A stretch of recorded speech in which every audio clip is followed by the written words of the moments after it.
మనల్ని సజీవులుగా ఉంచి ఇచ్చిన ఈ శుభదినాన్ని ప్రభుని స్తుతించడానికి సమకూర్చబడిన మిమ్మల్ని అందరిని బట్టి దేవునికి మహిమ కలుగును గాక. పరిశుద్ధ గ్రంథాల నుండి మత్తయి సువార్త 5వ అధ్యాయము 13వ వచనాన్ని ఈరోజు మనం ధ్యానం చేయటానికి. అయితే అది దేని వలన సారం పొందును, అది బయట పారవేయబడి మనుషుల చేత త్రొక్కబట్టుకే గాని మరి దేనికిని పనికిరాదు. యేసు ప్రభు ఉపమానాలన్నీ ఇంత సామాన్యంగా ఉండేవి. అవి కాంప్లికేటెడ్గా ఉండేవి కాదు. అయితే అన్ని విషయాలు అందరితో మాట్లాడేవాడు కాదు ఆయన. చాలా విషయాలు సమూహంతో చెప్పేసిన తర్వాత ఏకాంతంగా ఉన్నప్పుడు మళ్ళీ శిష్యులు అడిగేవారు, ఏంటి ప్రభువా దీని ఉద్దేశం ఏంటి, దీని అర్థం ఏంటంటే దేవుని మర్మాలు తెలుసుకోవడం మీకు ఆ భాగ్యం ఇచ్చాడు దేవుడు అంటాడు ఆయన. భాగ్యం ఇచ్చాడని వారికి అందరికీ వివరంగా చెప్పేవారు. శిష్యులు పామరులే, బహుశా అప్పుడు జనాంగం మరి ఎలాగ అర్థం చేసుకున్నారో తెలియదు కానీ ఆయన విధానం. సో మనకి ఈ విషయం చాలా సులువుగా అర్థమవుతుంది కదండి. ఉప్పు గురించి ఎంతమంది తెలుసండి? సాల్ట్ తెలుసా నీకు అన్విక? ఎలా ఉంటుంది టేస్ట్? ఉప్పుగా ఉంటుంది. Praise God. ఏమంటే ఇంకా డౌట్ లేదు. ఇప్పుడు ఏ క్లాస్ నువ్వు? ఫస్ట్ క్లాస్ అమ్మాయికి ఉప్పుగా ఉంటుందని తెలిసింది కాబట్టి మనకేం సందేహం లేదు, అందరికీ తెలుసు కదమ్మా, కదా స్వాతి? రైట్, అందరికీ తెలుసు. సో ఈ ఉప్పు గురించి మనం ఈరోజు కొంచెం ఒప్పన చేయాలి మనల్ని అందరినీ, కదండి. చాలా అంటే నేను దీని గురించి ఆలోచిస్తున్నప్పుడు ఏంటి ప్రభు ఉద్దేశము? మీరు లోకమునకు ఉప్పు అయి ఉన్నారు. సో ఉప్పు ఎక్కడ దొరుకుతుందండి? ఎక్కడి నుంచి వస్తుంది? నేను హన్వికనే ఈరోజు డీల్ చేద్దాం అనుకుంటున్నాను. హన్విక, స్వాతి, అంతే వీళ్ళిద్దరు. ఉప్పు ఎక్కడిని తయారు చేస్తారు? ఎక్కడిని తయారు చేస్తారు ఉప్పు? షాప్లో దొరుకుతుంది. ఉప్పు ఎక్కడిని తయారు చేస్తారు కదండి? సముద్రం నుంచి కదా. సముద్రం నుంచి ఉప్పు తయారవుతుంది. ఉప్పు కనిపెట్టి ఎంతకాలం అయింది? దీనికి చారిత్రక ఆధారాలు ఏం లేవు కదండి. అన్నిటికంటే ముందే చేసేసి ఉండొచ్చు. దట్ ఈస్ అంత అవసరం కాబట్టి దాన్ని ఎప్పుడు కనుగొన్నారో తెలియదు. దాని గురించి ఏమి మనం బహుశా రైట్. సో ఈ ఉప్పు గురించి అంటే నాకు ఆశ్చర్యం కలిగించింది ఏంటంటే, ఉప్ప ఎంత అవసరం అంటే ఎంతైనా అవసరం. ఎప్పుడన్నా మమ్మీ ఉప్పు లేని భోజనం పెట్టారు నీకు? పెరుగులో ఉప్పు వేసుకు తింటావా? కొంచెం సాల్ట్ వేసుకుంటావా పెరుగు అన్నంలో? వేసుకోకపోతే ఎలా ఉంటుంది? ఎలా ఉంటుంది? బాగుండదు కదా, బాగుండదు. సాల్ట్ వేసుకోకపోతే బాగుండదు. అంటే నేను ఎందుకంటానంటే కూరలో ఉప్పు వేస్తారో తెలియదు కదా పిల్లలకి. అది పెరుగులో మాత్రం మమ్మీ సాల్ట్, రైట్. కనుక మేమైతే ఉప్పు వేసుకోం. ఏది పెరుగులో అలవాటు అయిపోయింది చిన్నప్పటి నుంచి కాదు, పాస్టర్ గారు పరిచయం అయినప్పటి నుంచి. వాళ్ళు వేసుకోరు, మేము కూడా అలవాటు చేసుకోలేదు తర్వాత రైట్. ఈ ఉప్పు గురించి చెప్పాలంటే ఏమండి, భూమికి సారం కలిగించేది ఏంటంట? భూమికి సారం కలిగించేది ఉప్పట. పరిశుద్ధ గ్రంథంలో ఒక మాట మీ ముందు పెట్టిన తర్వాత నేను లూకా సువార్త 14వ అధ్యాయము 35వ వచనంలో, ఇది చాలా సామాన్యమైన విషయమే కనుక చూద్దాం ప్రభు మనతోటి ఏం ముచ్చటించాలనుకుంటున్నారో నేను ఆశపడుతున్నా. 35వ వచనం, అది భూమికైనను ఎరువుకైనను ఎప్పుడు ఉప్పు కనుక ఉప్పగా లేకపోతే, అంటే మన టాపిక్ ఏంటంటే ఉప్పు కనుక ఉప్పగా లేకపోతే భూమికి పనికిరాదట, ఎరువుకి కూడా పనికిరాదంట. అంటే భూమికి ఎరువుకి ఉపయోగపడేది ఏంటి? ఉప్పు. ఏమంటే భూమి సారవంతంగా ఉండాలంటే ఉప్పు ఉండాలట. భూమిని సారవంతంగా చేయడానికి యాక్చువల్గా ఏం ఉపయోగిస్తారు? భూమిని సారవంతంగా చేయడానికి ఏం ఉపయోగిస్తారండి? ఎరువు కదా. ఇప్పుడు పంటలు పండట్లేదంటే ఏం చేస్తారు? నత్రజని వేయండి, లేకపోతే అమ్మోనియా వేయండి, లేకపోతే ఇలా అంటారు కదా, ఎరువు వేస్తారు. ఆ ఎరువుకి ఉప్పు లేకపోతే ఎరువుగా పనిచేయదట. భూమికి సారం ఉండాలంటే ఉప్పు కావాలట. ఇక చెప్పండి, మనం ఇంకా భూమికే సారంగా ఉండాలంటే ఉప్పు కావాలంటే ఇక దేనికి ఉప్పు అవసరం లేదు చెప్పండి కదండి. మనం నిలబడింది భూమి మీద కదండి, నిలబడింది భూమి మీద. ఈ భూమి సారవంతంగా ఉండాలి అని అంటే ఈరోజు మొక్కలు ఇవన్నీ ఉన్నాయంటే మన పోషణ కొరకు దేవుడు కలుగు చేసిన ఈ సృష్టి అంతటిలో మెయిన్ భూమి అంటే ఆ భూమి ఉప్పు లేకపోతే సారవంతంగా ఉండదట. భూమిని సారవంతం చేసే ఎరువుకు కూడా ఉప్పు లేకపోతే సారవంతంగా ఉండదట. దేవునికి స్తోత్రం. ఏమండి, ఈ ఉప్పు గురించి ఆలోచన చేస్తే ఈ భూమికే సారము, సారాన్ని కలిగి చేసే ఎరువుకే సారం అంటే ఇక ఎంత నెససరీయో, ఎంత అత్యవసరమో అర్థమవుతుంది. ఏమండి, మరొక విషయము లేవి కాండము 2:13 అంటాడు కదా, దేవునికి ఇచ్చే నైవేద్యంలో, దేవునికి నైవేద్యం ఓల్డ్ టెస్ట్మెంట్ ప్రకారం దేవునికి నైవేద్యం ఇచ్చేవారు కదండి. ఓల్డ్ టెస్ట్మెంట్ పాత ఆ నైవేద్యంలో ఏం చేర్చాలంట ఉంది తల్లి. 2:13 నీవు అర్పించు ప్రతి నైవేద్యమునకు ఏం చేర్చాలంట? 2:13 చదువుతున్నారమ్మా. ఉప్పు చేర్చాలట. దేవునికి ఇచ్చే నైవేద్యానికి కూడా ఏం చేర్చేవారట? ఉప్పు చేర్చాలట. అంటే టేస్ట్గా ఉండదానండి. నైవేద్యంలో ఉండాలంటే ఏం కావాలంట? ఉప్పు కావాలి. నాకు అంటే ఆ నైవేద్యాన్ని కూడా ఉప్పు కలపాలని ఎవరు మాట్లాడుతున్నారు? ఇది ప్రభువు మోషేతో చెప్తున్న విషయాలు. నువ్వు నైవేద్యం చేసేటప్పుడు దాంట్లో సాల్ట్ యాడ్ చెయ్యి. That much important. అంత అవసరం ఉప్పు, రైట్? భూమికి అవసరం సారవంతంగా ఉండడానికి, భూమిని సారవంతం చేసే ఎరువుకి ఉప్పు అవసరం, తర్వాత దేవునికి ఇచ్చే నైవేద్యంలో ఉప్పు అవసరం, రైట్? ఇప్పుడైతే మనం నైవేద్యాలు ఏమి ఇవ్వడం లేదు కదండి. ఓల్డ్ టెస్ట్మెంట్ అంతా నైవేద్యాలు, వాళ్ళు ఉప్పు నైవేద్యంలో ఉప్పు కలిపేవారు. తర్వాత మరొక విషయము ఇంకెంత అవసరమో, రాజుల 2వ గ్రంథం 2వ అధ్యాయము 19 నుంచి కొన్ని విషయాలు చూస్తే, రాజుల 2వ గ్రంథం 19వ అధ్యాయం ఒక పేర ఉందండి. 19వ అధ్యాయంలో 2వ అధ్యాయం 19వ వచనం నుంచి ఇక్కడ ఏం జరిగిందంటే, దేవుడు ఏలియాని తీసేసుకున్నాడు. ఆరోహణం అయిపోయాడు ఏలియా. అగ్ని రథాలు, అగ్ని గుర్రాలు వచ్చి వీని వేరు చేసి ఆయన వెళ్ళిపోయిన తర్వాత ఎలీషా మిగిలాడు. ఈ ఎలీషాకి కొంతమంది జూనియర్ ప్రవక్తలు ఉన్నారు. వారు అంటారు, అయ్యా మేము అందరం వెతుక్కొస్తాం, ఏలియా ఎక్కడన్నా పడేసాడేమో, దేవుడు ఎత్తుకెళ్ళి ఎక్కడ పడేసాడేమో. ఎందుకంటే పాత నిబంధనలో ప్రవక్తల్ని దేవుడు ఉన్నపాటును ఎత్తుకుని వెళ్ళి ఇంకెక్కడైనా పెట్టేవాడు. అలాగే మనం చూస్తాం ఫిలిప్పుని, క్రొత్త నిబంధనలో ఫిలిప్పుని కూడా ఆత్మ ఫిలిప్పుని ఎత్తుకొని పోగా ఆ జ్యోతిలో ప్రత్యక్షమయ్యాడు అంటాడు. అంటే వాళ్ళకి ప్రయాణ సౌకర్యాలు, విమానాలు లేవు కదండి, లేకపోతే బైకులు లేవు, కార్లు లేవు, సైకిల్ లేవు, ఏవి కనుగొన్నప్పుడు వారు మరి చాలా ఉన్నతమైన దూర ప్రయాణాలు చేయాలి. సాధ్యమైతే పరిగెత్తేవారు. రథం వెనకాల పరిగెత్తాడు ఫిలిప్పు ఆ నపుంసకుని కలుసుకోవడానికి. ఆ తర్వాత అజోతు వెళ్ళాలి అర్జెంటుగా. ప్రయాణ సౌకర్యాలు ఈ నడిచి వెళ్ళడానికి చాలా టైం పడుతుంది. అంతే, ఆత్మ తీసుకెళ్ళి అక్కడ పెట్టాడట. అలా రాయబడి ఉంది కదండి. ఆత్మ ఫిలిప్పును కొనిపోగా అజోతులో ప్రత్యక్షమయ్యాడు. కనుక ఈ ప్రవక్తలు అంటున్నారు కదా, జూనియర్ ప్రవక్తలు ఎలీషా తోటి, అయ్యా ఏలియా గారిని దేవుడు తీసుకెళ్ళి ఎక్కడన్నా పడేసాడేమో, ఈ పర్వతం మీద ఎక్కడన్నా వెతుకుతామన్నారు.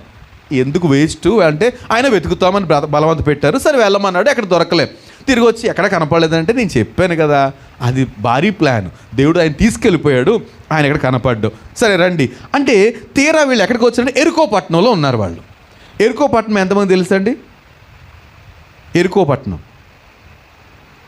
తెలుసా తెలీదా? మరి ఇలాగ అనాలి కదా, ఎస్ అనాలి, ఓకే సార్ అనాలి. ఏమి లేదు, అలాగే విన్నారో లేదో తెలియదున్నట్టుగా ఉంది. నాకు తెలుసు కదా మన అందరికీ. శాపభరితమైన పట్టణం కదండి. దాన్ని నాశనం చేయమనేసి యెహోషువని దేవుడు రేపి, సో ఎరుకో పట్టణాన్ని, ఒక శత్రు దుర్భేద్యమైన ప్రాకారం కలిగిన పట్టణాన్ని, ఓకే రైట్. ఇప్పుడు ఆ పట్టణము ఎప్పటికీ అలాగా సౌడుగా ఉండిపోవలసిందే. అలాంటి పరిస్థితుల్లో ఆ పట్టణానికి వెళ్ళారు వీళ్ళు. ప్రవక్తలందరూ ఆ పట్టణంలో ఉన్నారు. ఇప్పుడు దాహం అవుతుంది వాళ్ళకి. కనుక ఆ నీళ్లు తాగి చూస్తే చాలా చేదుగా ఉన్నాయంట, విషంగా ఉంది, అది చచ్చిపోతామేమో అన్నంత భయం. కనుక ఇప్పుడు ఎలీషా దగ్గరికి ఇష్యూ తీసుకొచ్చారు. అయ్యా ఆ నీళ్ళేం బాగాలేదు. ఎందుకు బాగాలేదు? అవి శాపగ్రస్తమైంది. ఎరుకో పట్టణము శాపగ్రస్తమైంది. శాపగ్రస్తం అయింది కనుక అది ఆ నీళ్ళు ఎవరికైనా తాగితే ప్రమాదం. చచ్చిపోతున్నారు కూడా. కనుక ఎవరు తాగటం లేదు. ఇప్పుడు ప్రవక్తలు వెళ్ళారు అక్కడికి, దేవుని ప్రవక్తలు వెళ్ళారు. ఆ ప్రవక్తల సమూహం అంటది, ఏం సార్ ఏం చేద్దాం, ఈ ప్రవక్తలు నీళ్ళు తాగడానికి మాకు నీళ్ళేమో చేదు నీళ్ళు. అంటే ఏం జరిగిందంట, అంతటా పట్టణపు వారు ఆ పట్టణం ఉన్న చోటు రమ్యమైనదని మా ఏలిన వాడవైన నీకు కనబడుచున్నది, కానీ అది రమ్యంగా తయారైంది. కూల్చేసినా సరే మరి ఏమో తెలియదు, కానీ రమ్యంగా ఉందట. ఇది చాలా బాగుంది, కానీ సార్ నీళ్లు మంచివి కాదు, ఆ నీళ్లు మంచివి కాదట. అంటే చూడటానికి పట్టణం రమ్యంగా అందంగా ఉందట, కానీ నీళ్లు మాత్రం చేదు. దేశానికి కానీ రాష్ట్రానికి కానీ ఒక ఇంటికి కానీ ఒక పట్టణానికి కానీ అది ఎంత శోభ కాదు, ఎంత శోభ ఉన్నా, శోభ అంటారు కదా, శోభ కాదు, ఎంత గొప్పగా ఉన్నా దానికి మంచినీళ్ళు లేవనుకోండి, ఏమంటారు, ఇల్లు సూపర్గా ఉందండి కానీ మంచినీళ్ళు లేవండి, ఉప్పు నీళ్ళు అండి అంటారు కదండి. కనుక ఎరుకో పట్టణం అలాగే ఉందట, చాలా శోభభరితంగా రమ్యంగా ఉంది, కానీ నీళ్లు మాత్రం మంచివి కాదు అన్నారు. అంటే ఆయన ఏం చేశాడట, అతడు ఎలీషా చెప్తే అతడు క్రొత్త పాత్రలో ఉప్పు వేసి నా ఎద్దుకు తీసుకొని రండి అని వారితో చెప్పగా, ఏంటంట ఆ నీళ్ళేమో బాగలేదు, మరి ఉప్పు నీరో చేదు నీరో తెలియదు, కానీ ఈయనేమంటాడు, ఒక న్యూ వెసల్లో క్రొత్త పాత్రలో కొంచెం ఉప్పు వేసుకు తీసుకురని చెప్పి నా ఎద్దుకు తీసుకురండి వారితో చెప్పాను. వారు దాన్ని తీసుకొని రాగా అతడు ఆ నీటి ఓట యొద్దకు పోయి, అందులో ఎక్కడైతే ఓట ఉందో, అంటే ఓట అంటే ఏంటి, ఊరేది, నుయ్యి కూడా కావచ్చు, నుయ్యి కూడా ఓటే కదండి, మనం వేసింది కాదు కదండి, నుయ్యి ఓటే. సో అట్లాంటి ఓట దగ్గర ఏం చేశారట, ఎక్కడ ఓట ఉన్నదో అందులో ఉప్పు వేసి, యెహోవా సెలవిచ్చినది ఏమనగా, ఈ నీటిని నేను బాగు చేసి ఉన్నాను కనుక ఇక దీని వలన మరణము కలుగకపోవును, భూమియు నిస్సారముగా ఉండదు అనేను. కాబట్టి నేటి వరకు ఎలీషా చెప్పిన మాట చొప్పున ఆ నీరు మంచిదే అన్నది. దేవునికి స్తోత్రం. ఏమండి, ఏం పట్టణం అది, శాపభరితమైన పట్టణం. నీళ్ళని దేవుడు ఆశీర్వదించలేదు, అలాగే ఉంచేశాడు. మరణకరమైన నీళ్లుగా ఉన్నాయి, రుచిగా లేవు, లేకపోతే చేదుగా ఉన్నాయో ఉప్పుగా ఉన్నాయో, తాగడానికి పనికిరాని నీళ్లు. కానీ ప్రవక్త అన్నాడు, యెహోవా సెలవిచ్చినది ఏమనగా, ఈ నీటిని నేను బాగు చేశాను, ఎప్పటికీ ఇది హాని కలగకూడదు అనేసి ప్రకటన చేస్తే ఇప్పటికీ ఎరుకో పట్టణం నీళ్ళు ఎలా ఉన్నాయంట, రుచిగా ఉన్నాయట. దేవునికి స్తోత్రం. శాపభరితమైన నీటిని కూడా బాగు చేయగలిగింది ఏంటది, ఉప్పు. దేవుని సేవకుని ద్వారా ప్రార్థన చేయబడిన, నాకు ఈ సన్నివేశం అంత నేను గమనించలేదు, కానీ మేము ఇంటి దగ్గర బోరు వేయడానికి అక్కడ అంతా ఉప్పు నీరే. మీకు కూడా కదమ్మా, మీది కూడా మంచినీళ్ళు కాదు, అంత ఉప్పుగానే ఉంటాయి కదా. సో అదే రూట్లో మా ట్యాప్ కూడా ఉంటుంది, అందరిది ఒకే లైన్లో. ఆ లైన్లో ఉన్న వాళ్ళందరికీ ఉప్పు నీళ్ళే, కొంచెం లోపలైతే మళ్ళీ చప్పనీరు మంచినీళ్ళు. అక్కడ నేను ట్యాప్ వేయాలి ఖచ్చితంగా కదండి, బోర్ వేయాలి. సో నేను భయపడుతున్నా, ఇది కూడా బోర్ మంచినీళ్ళు లేకపోతే అసలు అప్పుడు కష్టమయ్యేది. కనుక మా పాస్టర్ గారి యొక్క మాంగారు దేవుని సేవకులు ఆయనతో చెప్పాను, ఇలాగండి అంకుల్ ఇక్కడ మంచినీళ్ళు పడవు, ఉప్పు నీరు, నేను భయపడుతున్నానంటే, లేదు నాన్న ప్రార్థన చేస్తాను, ప్రార్థన చేసి అన్నారు కదా, ఆయన అడుగుతాడు, ఏదన్నా బెల్లం ఇస్తారా, పంచదార ఇస్తారా, బోర్ వేసేటప్పుడు అడుగుతారు కదండి, పంచదార ఇస్తారా, బెల్లం ఇస్తారా, నీళ్ళు తీగ అయిపోతాయని అడుగుతాడు. అప్పుడు మీరు సాల్ట్ ఇవ్వండి అన్నాడు, ఉప్పు ఇవ్వమని అన్నారు పాస్టర్ గారు. సరే నేను ఉప్పు రెడీ చేసుకున్నాను. ఆయన అడుగుతున్నాడు, సిద్ధంగా ఉంచారా? ఉంచాను. ఏంటో చెప్పలేదు, ఉంచాను. తీరా ఆయన ఆయన చేస్తూ వస్తుందండి, ఇసుక వస్తుంది కనుక మీరు సాల్ట్ ఇవ్వండి అంటే, బెల్లం ఇవ్వండి, బెల్లం కానీ పంచదార ఇమ్మన్నాడు. నేను సాల్ట్ ప్యాకెట్ ఇచ్చాను, కళ్ళు ఉప్పు ఇచ్చాను. ఇదేంటంటే కళ్ళు ఉప్పేస్తున్నారు, మా మీద నిందేసేద్దామన్నా, మీకు సంబంధం ఏమి లేదు, దేవుని సేవకుడు ప్రార్థించి చెప్పారు ఈ పని, మీరు వేయండి అన్న. సాల్ట్ వేసేసాడు ఆయన, మంచినీళ్ళు వచ్చేసినాయి. దేవునికి స్తోత్రం. కారణం ఏంటంటే దేవుని సేవకుల ద్వారా అది ఏం చేయబడింది, అది పవిత్రపరచబడింది. ఎరుకో పట్టణం అంట, దేవుని సేవకుడు అన్నాడు, యెహోవా సెలవిచ్చినది ఏమనగా, నేను దీన్ని మంచినీళ్ళుగా మారుస్తున్నాను, ఇక మంచినీళ్ళే. సో నీటిని పరిశుద్ధపరిచేది కూడా ఏంటంట,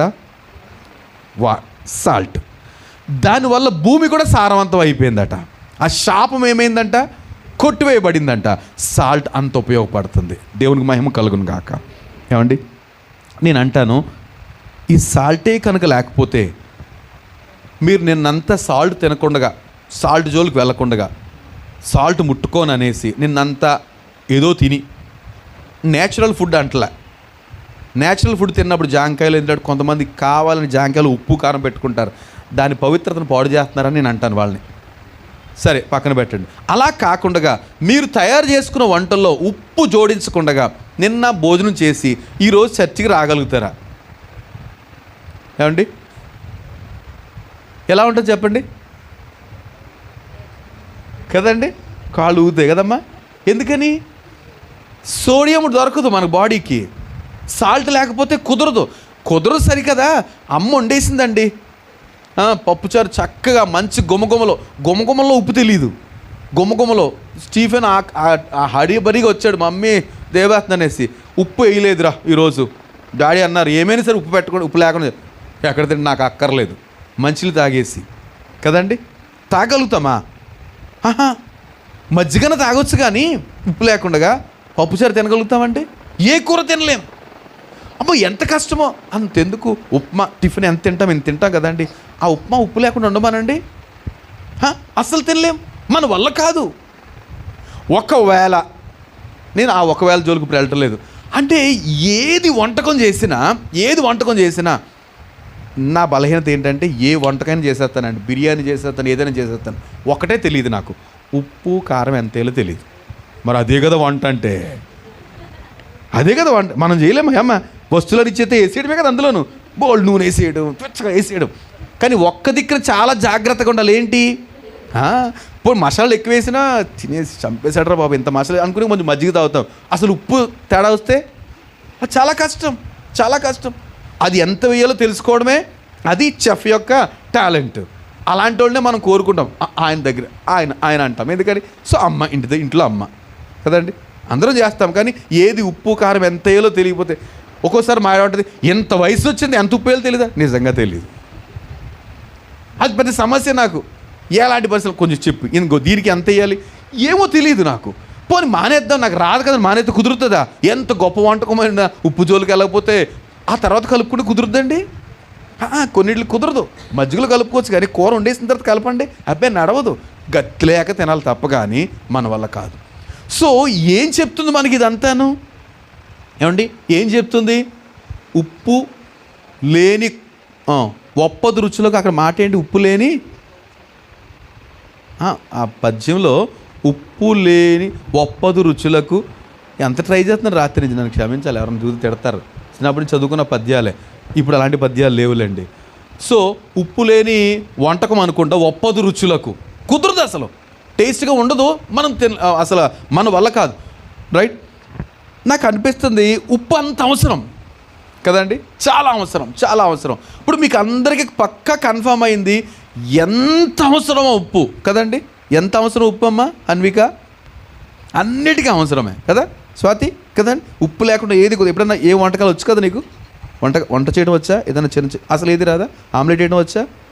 మరి అదే అంటున్నాను నేను, మా అందరికి వచ్చు. ఎగ్ పుల్టు, ఆమ్లెట్ ఇలాంటి. అందులో ఉప్పు వేయకుండా ఎప్పుడు మానేసావా? మానితే చాలా ప్రాబ్లమే. వాళ్ళ తమ్ముడు తిండో కదండి, చిన్నోడైనా సరే నాకు వద్దు ఉప్పు వేయలేదు నువ్వు, అది ఎంత గొప్ప, అంత అత్యవసరం అండి. రైట్?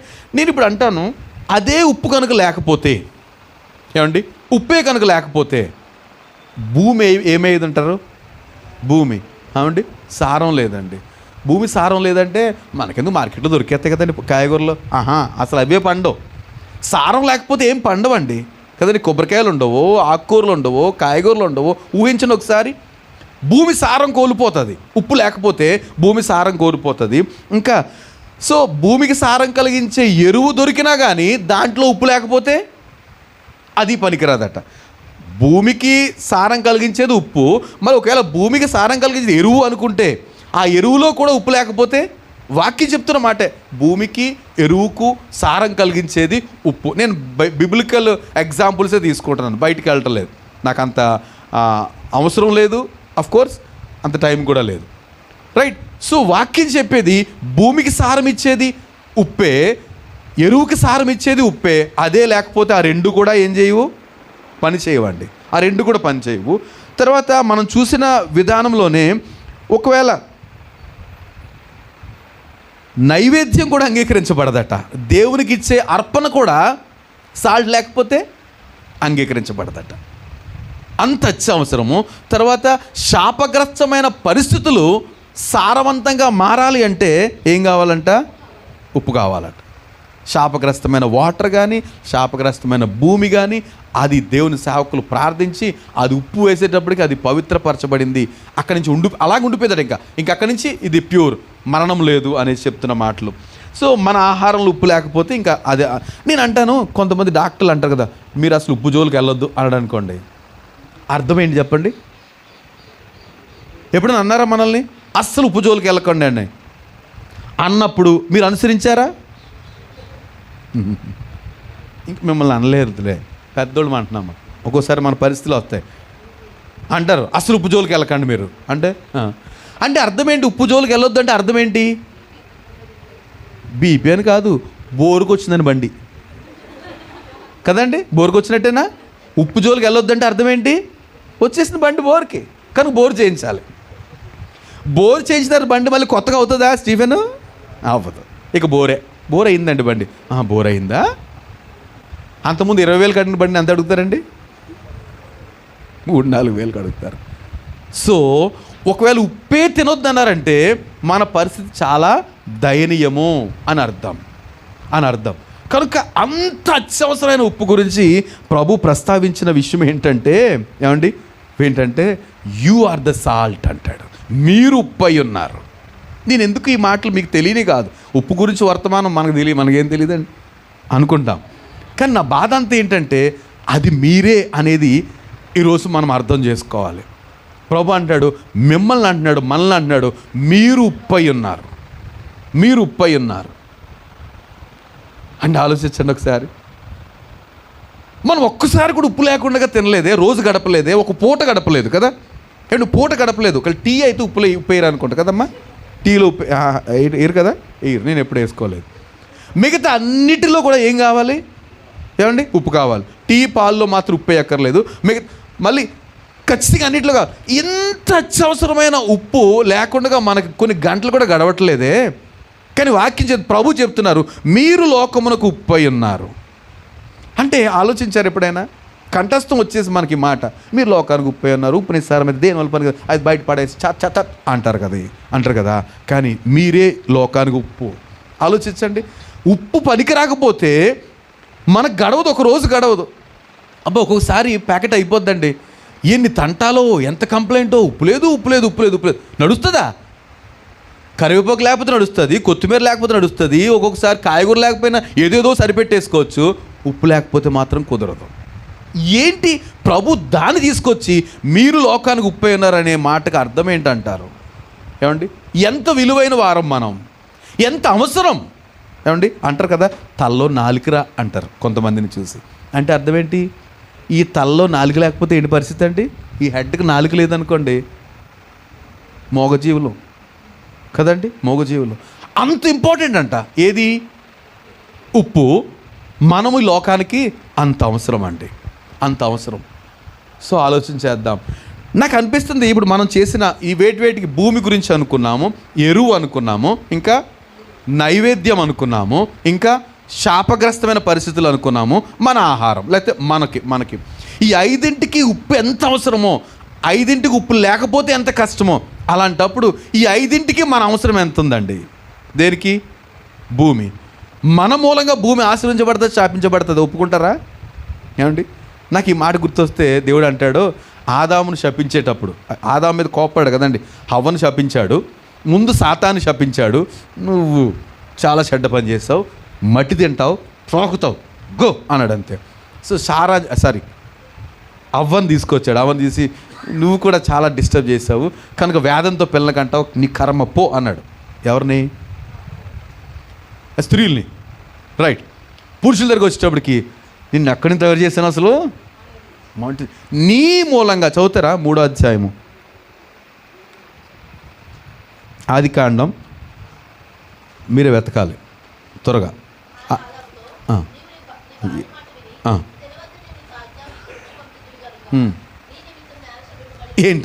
ఏంటంట మనిషి నిమిత్తము నేల ఏమైందంట?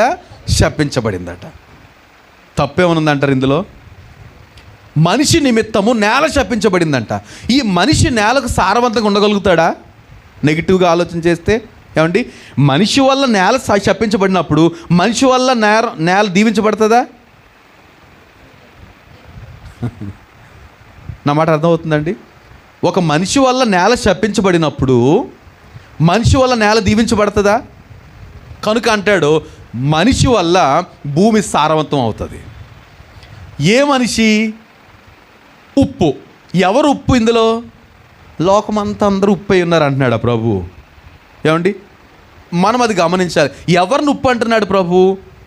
మీరు లోకానికి ఉప్పు అయి ఉన్నారు. ఎవరు మీరు అంటే ఇక్కడ ఏమండి, తన శిష్యులతో చెప్తున్న మాటలు, ఆయన శిష్యులతో మాట్లాడుతున్న మాట, you are the salt of the Lord. లోకం లేకపోతే వరల్డ్, మనము లోకానికి ఉప్పు అయి ఉన్నామాట. ఏమండి, అంటే లోకానికి సారవంతంగా మనం ఉండాలి. భూమిని సారవంతం చేయగలిగింది మనమే. అబ్రహాంతో కూడా అలా అంటాడు, నీ మూలంగా సమస్త వంశాలు దీవించబడతాయి. ఎక్కడికి వెళ్తే అది దీవించబడుతుంది. నువ్వు అడుగుపెట్టే స్థలం అంటే అబ్రహామును బట్టి ఆ ప్రదేశాన్ని కూడా దేవుడు దీవించాడు. ఎందుకని? అబ్రహాం సాల్ట్గా ఉండాలనేసి. అబ్రహాం సారవంతమైన వాడుగా దేవుడు అబ్రహాం దీవించాడు. రైట్. అబ్రహాం మూలంగా అది భూమి దీవించబడుతుంది. లేకపోతే ఈ ఆదాముతో అంటున్నప్పుడు మనుషుల మూలంగా అయితే మన మూలంగా మన భూమి దీవించబడద్దట. మనం ఎలీషాని కూడా తీసుకోవచ్చు. ఎలీషా ఆ ఎరుకో పట్టణానికి ఎలా ఉన్నాడు? దీవెనకరంగా ఉన్నాడు. అతను చేసిన ప్రార్థన వల్ల ఆ నేల ఏమైపోయిందంట? దీవించబడిపోయింది. ఇక మరణం లేదు అని అంటాడు దాంట్లో. రైట్. ఇప్పుడు నైవేద్యం కాదు,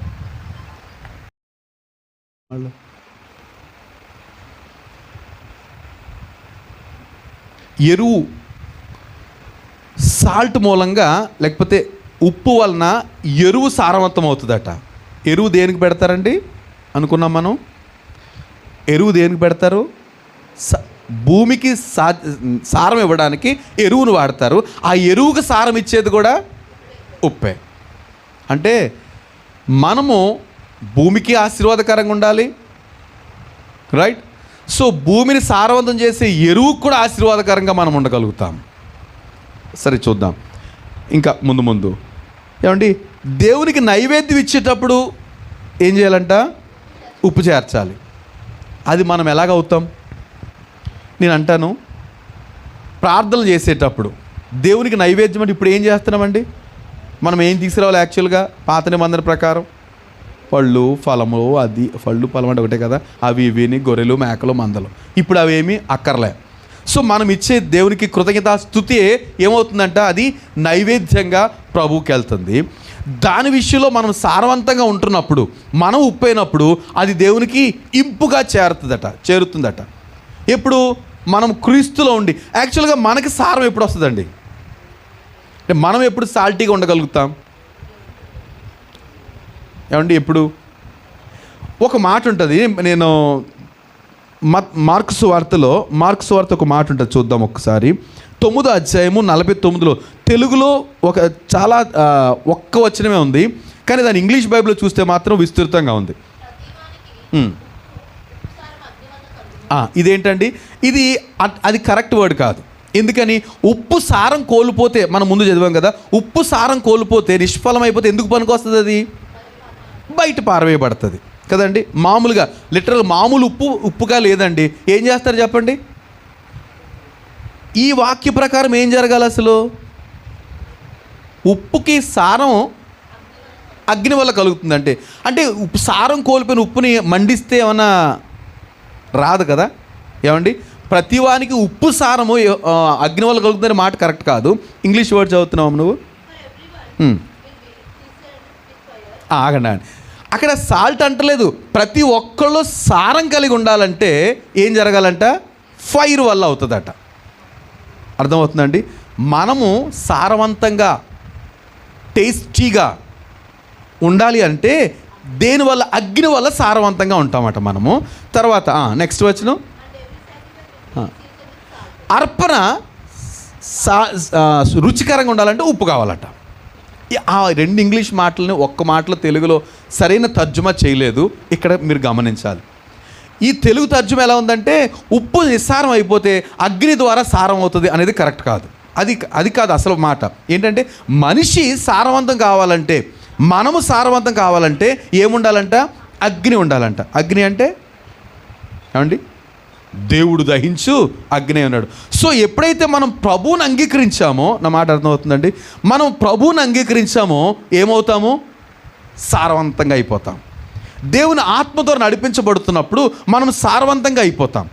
అప్పుడు మనము భూమికి ఉపయోగపడతాము, ఏమండి, ఇంకా ఎరువుకు ఉపయోగపడతాము, లేకపోతే అర్పణకు ఉపయోగపడతాము. మనం ప్రార్థించే ప్రార్థన సారవంతంగా ప్రభు దగ్గరికి చేరుతుంది, మనం ఇచ్చే అర్పణ. కనుక అది పరిశుద్ధాగ్ని, ప్రభువే దహించు అగ్ని, ఏమండి. సో ప్రభువును మనం స్వీకరించినప్పుడు, ఆయన అంగీకరించినప్పుడు, ఆయన ఆహ్వానించినప్పుడు, ఆయనతో కలిసి మనం ప్రయాణం చేస్తున్నప్పుడు మనం ఎలా ఉంటామంట? సాల్టీగా ఉంటాం. ఎలా ఉంటాం? రుచికరంగా ఉంటాం. మనల్ని ఎక్కడ కలిపినా ఆటోమేటిక్గా టేస్ట్ వచ్చేస్తాం. సో ఆ టేస్టే కనుక లేకపోతే అక్కడ ఏమున్నట్టంట? చవిస్సారం లేని పరిస్థితులు అయిపోతాయి. కనుక ఈ సాల్ట్ గురించి చెప్తున్న మాటలు ఇంకేమంటానంటే, నేను ఇంకొక సంతోషకరమైన విషయం ఏంటంటే, ఈ ఉప్పు ధారాళంగా దొరుకుతుందా, కొంచెం దొరుకుతుందండి? ఒకప్పుడు దండి మార్చి కదా గాంధీ గారు చేసింది సాల్ట్ సత్యాగ్రహం, ఉప్పు సత్యాగ్రహం అన్నారు కదా. సాల్ట్ సత్యాగ్రహం, ఉప్పు సత్యాగ్రహం. ఈ ఉప్పు సత్యాగ్రహంలో బ్రిటిష్ వాళ్ళు ఉప్పు మీద పన్నేశారు. ఉప్పు మీద కూడా పన్నేస్తే ఎంత కష్టం. అయితే ఇప్పుడు ఖరీదు అయిపోయింది. మన కేజీ కొంచెము ఎంత అంటున్నాడో చాలా ఎక్కువ ఖరీదు అంటున్నాడు కదండి.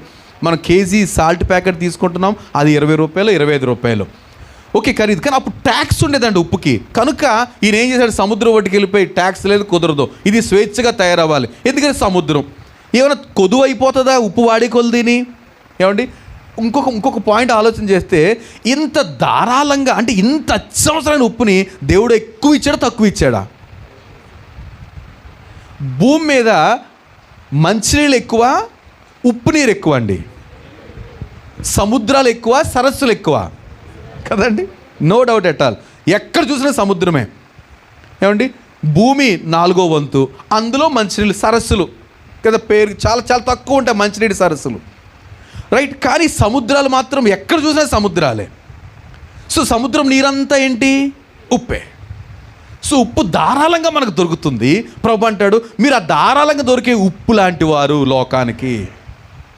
ఈ ధారాళంగా దొరికే ఉప్పుగా లేదనుకోండి, ఏమండి, ధారాళంగా దొరికే ధారాళంగా దొరికే ఉప్పుగా లేదనుకోండి, ఏమవుతుంది? ఏం ప్రయోజనం అండి? చప్పని నీరు ఓకే, మనం తాగడానికి ఉపయోగపడుతుంది. కానీ లోకానికి మనం ఉప్పు అంటున్నాడు కదా, ఉప్పే కనుక పనికి రాకపోతే ఎలాగా? భూమి నిస్సారం అయిపోతుంది, మన అర్పణ స్వీకరించబడదు, నైవేద్యము స్వీకరించబడదు. ఇక దేనికి మనం పనికిరాము. ఎందుకు పనికొస్తామంటే, ఉప్పు కనుక నిస్సారం అయిపోతే బయట పారవేయబడి మనుషులు తొక్కబట్టడానికి. కనుక ఒకవేళ మనము నిస్సారం అయిపోయామనుకోండి, మనం ఏం చేయాలి? యాక్చువల్గా ప్రభు ఎందుకు వచ్చాడు ఈ లోకానికి చెప్పండి? ఆయన అంటాడు, మీరు లోకానికి ఉప్పు ఉన్నారంటే ఫస్ట్ ఉప్పు ఎవరు అసలు? ఆయన కదండి. ఆయన సారము మనకిచ్చాడు కదండి. ఏ అగ్ని ద్వారా అంటాడు కదా, నా వెనక వచ్చున్నాడు నాకంటే శక్తివంతుడు, ఆయన మీకు అగ్నిలో బాప్తిస్మం ఇస్తాడన్నారు. సో ఆయన అగ్నితో నింపబడి మనకి అగ్ని బాప్తిస్మం ఇచ్చి ఆయన సారవంతుడు, మనల్ని సారవంతంగా చేశాడు. కనుక ఆయన ఎక్కడున్నా, ఎక్కడ సంచరించినా ప్రభు నేను తప్పుకుంటానండి అని వచ్చేసేలేదు. ఆయన ఎక్కడైనా తన ఉనికిని చూపించాడు. కానీ ఆయన బిడ్డల మీద మనం ఏం చేస్తున్నామంటే వెళ్తున్నాము, వచ్చేస్తున్నాం. ఏ విధమైన టేస్ట్ను లేకపోతే ఏ విధమైన సారాన్ని ఇతరులకు మనము చూపించలేకపోతున్నాం. ఏమండి, ఆలోచించాలి. ఇది ఎంత బాధ్యత మన మీద ఉంచాడు. లోకానికే ఉప్పు అంటే మనం ఎంత క్వాలిటీగా, ఎంత రుచికరంగా మనం ఉండాలి లోకానికి. అంటే అన్నీ వేసి చూడు, నన్ను వేసి చూడు అంటారు కదా. ఉప్పు ఏమంటుంది? అన్నీ వేసి చూడు, నన్ను వేసి చూడు. అన్నీ వేసినా సరే ఆ ఒక్క ఉప్పు జోలికి మాత్రం ఇలా నాకు చిరాకండి అనడానికి నువ్వు అంటాడు, వెళ్ళరా బాబు నువ్వు పనికిరావు అంటాం. మనం అలాగే తయారయ్యామండి. మనం అలాగే ఉన్నాం. ఏమి నిస్సారంగా, ఎవరికి మనం సారంగా ఉండం, ఇతరులు ఎవరికి సారంగా ఉండలేము. కానీ క్రీస్తు అంటాడు, మీరు లోకానికి ఉప్పు అంటే ఎంత విలువైన వారమో మనం గమనించాలి. నేను దాని గురించి అదే పనిగా మాట్లాడాలనిపిస్తుంది. కానీ ఈ మెసేజ్ అయ్యేలోపు మనం అందరం ఎంత విలువైన వారమా అనే అవగాహన కలగాలనే నేను ఈ మాటలన్నీ మీ ముందు పెడుతున్నాను. మీకు తెలిసిన విషయాలు, నేను కొత్త వర్తమానం ఏమి ఇవ్వట్లేదు కనుక మనం భూమికి, ఎరువుకి, నైవేద్యానికి, ఏమండి శాపగ్రస్తమైన వాటికి మనం సారవంతం అయిపోతామండి. అది నేల కావచ్చు, వ్యక్తులు కావచ్చు. ఏమండి ఒకసారి గమనిద్దాం. మనమే కనుక ఎవరో మనల్ని సాల్టీగా చేయకపోతే, ఏమండి ఎవరో కనుక మనం రుచికరంగా చేయకపోతే ఈరోజు ఇలా కూర్చునేవారమా, సారవంతంగా ప్రభుని స్తుతించేవారమా? ఏమండి ఎవరో ఒక సాల్ట్ మనల్ని ఏం చేశాడు, ఆయన ప్రభు దగ్గరికి నడిపించాడు. సో మనం ఆటోమేటిక్గా ఆయన సాల్ట్ మనల్ని సాల్ట్గా చేశాడు. ఎవరు? మన స్నేహితుడో, మన తల్లో, తండ్రో, సహోదరులు ఎవరో ఒకరు మనల్ని ఇలాగా ప్రభుతో పరిచయం చేశారు. కనుక ఈరోజు మనం ఎలాగున్నామంటే వారి ద్వారా నిజరక్షకుడు గ్రహించి ప్రభా తండ్రి అని ప్రార్థిస్తున్నాం. అందరితో ఆగిపోతున్నాం. కానీ ప్రభు అంటాడు, నీవు ఉప్పు కదా. అంటే ఎంత ఘోర పాపులైనా, ఏమండి నేను అంటాను, శాపగ్రస్తులు, లేకపోతే పాపులు, లేకపోతే త్రాగుబోతులు, వ్యభిచారులు, అందరూ కూడా ఏం అవసరం అండి వాళ్ళ జీవితాల్లో రక్షణ అవసరం. సో వాళ్ళ జీవితాలకు రక్షణ కావాలంటే సాల్ట్ అయినా మనం ఏం చేయాలంట, వారిని ప్రభు చెంతకు నడిపించాలి. వారిని ప్రభు దగ్గర నడిపించాలి, ప్రభుని గురించి చెప్పాలి. యేసు ప్రభు తప్ప మరి ఏ విధంగా వారి పాప క్షమాపణ పొందుతారు వాళ్ళు? ఏ విధంగా వారి శాపగ్రస్తమైన పరిస్థితులు బాగుపరచబడతాయి? అది ప్రభు ద్వారానే కదా. కనుక మనం ఎంత బాధ్యత, లోకానికే మీరు ఉప్పై ఉన్నారంటే ఎంత పని మన మీద ఉందండి. మనం ఎన్ని సంవత్సరాలు గడిపేస్తున్నామో, 24 వెళ్ళిపోతుంది, 24 వచ్చింది, 24 వెళ్ళిపోతుంది. కొన్ని 10 రోజుల్లో బాయ్ 24, మళ్ళీ 25 సంవత్సరాలు వచ్చేస్తున్నాయి. ఏమంటే కృపలు ఖర్చు పెడుతున్నాం. ఎంత కృపను ఖర్చు పెడుతున్నాం అంటే ఒక్కోసారి గుర్తు చేసుకుంటే, అయ్యో ప్రభువా ఎంత కృప ఖర్చు పెట్టేశాను నేను. కృపకు తగ్గట్టుగా మనం ప్రవర్తించాలి కదా. లేదు, జలగకు 2 పిల్లలు ఉన్నారంట. వాళ్ళ పేర్లేంటి? జలకి 2 పిల్లలంట. ఎవడో చూసారు జలగ పిల్లలు? 2 పిల్లలు ఉన్నారంట. వాళ్ళిద్దరికి ఏం పేర్లు పెట్టిందంట? సక్, ఇమ్ము. లాగుతూనే ఉంటాయి. జలగ ఎప్పుడైనా మంచి పని చేసినట్టు తెలుసా మీకు? ఎక్కడ పడితే అక్కడ లాగేస్తుంది. అది మనిషి అయినా ఒకటే, పశువైనా ఒకటే, లాగేస్తుంది. అలాగా మనం ఏం చేస్తామంటే దేవుని పట్టుకుని జలగలా పిండేస్తున్నాం అంతే. కానీ ఇచ్చేది ఏమి లేదు. సారవంతంగా మనం ఏమీ చేయలేకపోతున్నాం. ప్రభు అంటాడు, మీరు లోకానికి ఉప్పు. అంటే ఎంత సారవంతంగా మనం ఉండాలండి. ఎక్కడ పడితే అక్కడ, ఎక్కడుంటే అక్కడ, ఏమంటే అది స్కూల్ కావచ్చు, ఉద్యోగం కావచ్చు, వ్యాపారం కావచ్చు, ప్రయాణం కావచ్చు, ఏమంటే ఎక్కడున్న ఉప్పు అయినా సరే, అది ఎక్కడున్నప్పటికీ ఉప్పు ఎవరు మూట కట్టి పడేసారంటే మళ్ళీ లేనిపోని సంత. ఏమంటే ఒక ఉప్పు స్తంభం ఉంది మన సహోదరు ఉన్నట్టు, అక్కడికి వెళ్ళి ఆ ఉప్పు తీసి ఇలాగ అన్నాం అనుకోండి, ఎలా ఉంటుంది? ఉప్పుగానే ఉంటుంది. ఎక్కడున్నప్పటికీ అది దాని నైజం అయితేనే దాన్ని ఉప్పు అంటారు. నైజం కోల్పోయింది అనుకోండి, దాన్ని ఏమంటారు? దీన్ని ఉప్పు అనకూడదురా, ఎందుకని ఉప్పుగా లేదు కాబట్టి. చిన్నపిల్లలు చెప్తారు ఉప్పుగా ఉంటుంది అనేసి. అంటే క్రైస్తవులు ఎలా ఉండాలంట, క్రీస్తుని ఎరిగిన వారు ఎలా ఉండాలంట? ఉప్పుగా ఉండాలంట. టేస్ట్ కాదు. అందరూ ఉప్పుగానే ఉంటామండి. మన చెమట సహజంగా చాలాసార్లు పడిపోతున్న సమ్మర్లో ఉప్పుగానే ఉంటుంది కదండి, అందులో సందేహం లేదు. ఆ ఉప్పు కాదట. మనము సారం కలిగిన వారంగా అనేక మందిని వారి పాపము నుంచి, వారి భ్రష్టత్వం నుంచి, వారి శాపం నుంచి విడిపించే వారంగా మనం ఉండాలని అది ప్రభు కోరుతున్న ఆ ఉద్దేశం. ఏమండి, మీరు లోకానికి ఉప్పై ఉన్నారు. సో ఒక మాట ప్రాక్టికల్గా ఒక విషయం చూద్దాం. కొలస్సీ పత్రిక 4వ అధ్యాయము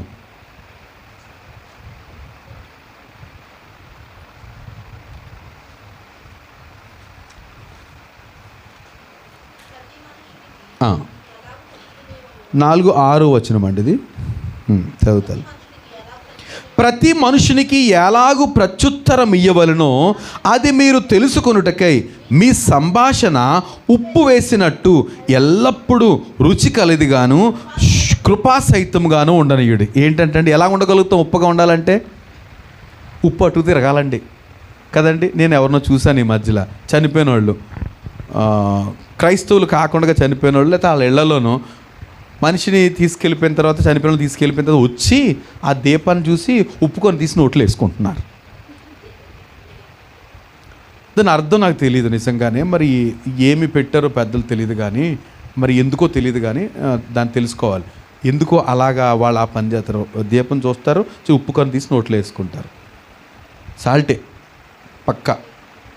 అలాగా మన ఉప్పు పొడి తిరగాలి అందరికీ. నన్ను ప్రభు సాల్ట్గా ఉన్నాడండి, ఇదిగోండి కొంచెం వేసుకోండి, అప్పుడప్పుడు ఒక్కొక్క పలుకు. అదా ఉద్దేశం అండి. మన సంభాషణ ఎల్లప్పుడూ ఎలా ఉండాలంట? ఉప్పు వేసినట్టుగా కృపాసహితంగా ఉండాలట. అంటే మనం మాట్లాడితే ఎలా ఉండాలి? సారవంతమైన మాటలు మాట్లాడాలంట. సారం లేని మాటలు, నిస్సత్తు మాటలు, దాన్ని ఏమంటారంటే హస్క్ అంటారు. హస్క్ అంటే ఏంటి? సోది అంటే పొల్లుగాయలు.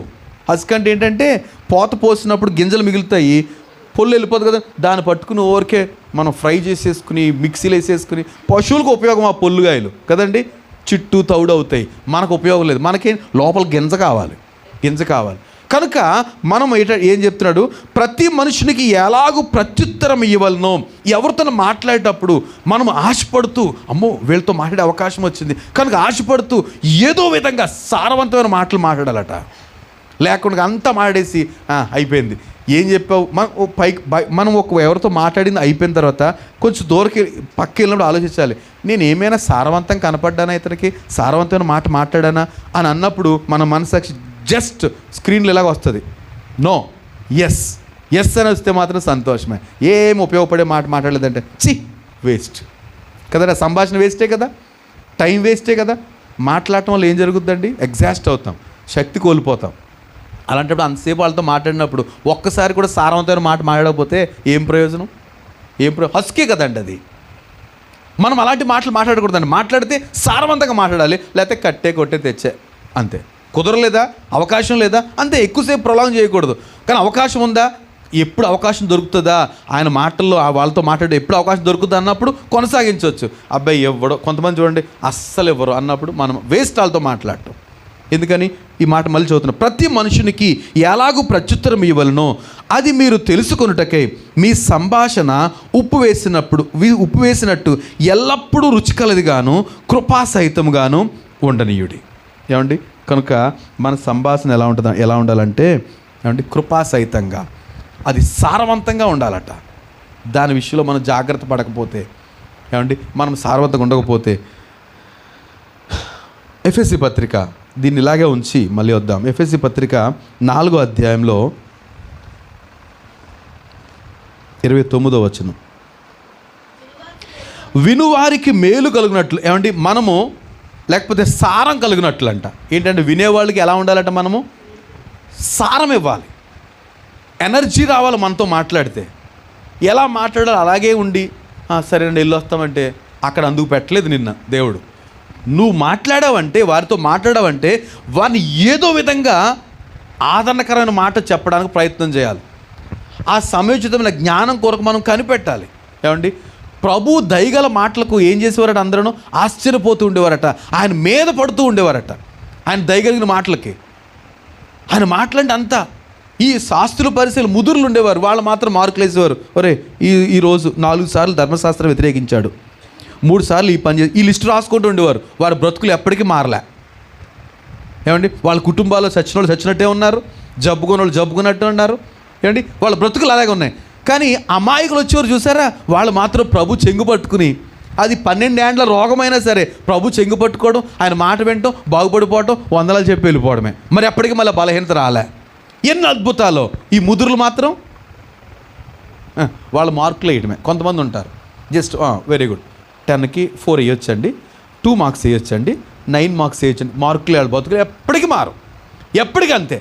కానీ శ్రద్ధగా వాక్యం విని యేసు ప్రభుతో అలాగేవారు. ఆయన దయగల మాటలకు ఆశ్చర్యపోతూ చాలా జనాలు మీద పడిపోతుండేవారట. గొప్ప జన సమూహము అని రాయబడి ఉంటుంది.